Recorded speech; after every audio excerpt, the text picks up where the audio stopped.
Đây bong đây đã cho rong chặt bàn nơiក្នុងក្រុងបាទដែលអាចបងមលោះ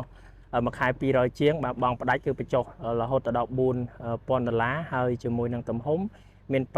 522 530ជាងបាទជាមួយនឹងប្លង់រឹងមានទឹកមានភ្លើងជូនទៅដល់បងប្អូនអស់គ្នាបាទនៅតំបន់នេះគឺជាប់ជាមួយនឹងរោងចក្រតម្រងបាទខ្ញុំពវល់កាមេរ៉ាឲ្យបងប្អូនមើលបាទហើយសិតតែផ្ទះជួលតែម្ដងចឹងបងដែលទិញទុកចំណេញឬក៏ទិញធ្វើជាផ្ទះជួលចែកកូនចែកចៅអីបងប្អូនអាចមកមើលទីតាំងមួយកន្លែងនេះបានបាទដោយសារតែវាងាយស្រួលសម្រាប់ឲ្យបងប្អូនរកស៊ីលក់ដូរបាទឬក៏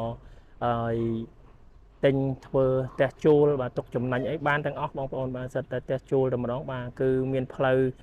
ចេញចូលទៅរោងចក្រអាវលឿងនៅកន្លែងនេះហ៎បងប្អូនបាទអញ្ចឹងបងប្អូនមកមានប្រព័ន្ធភ្លើងបាទទឹកស្អាតបងប្អូននេះ QQ នេះបាទហើយជាមួយនឹងដីហ្នឹងគឺបាន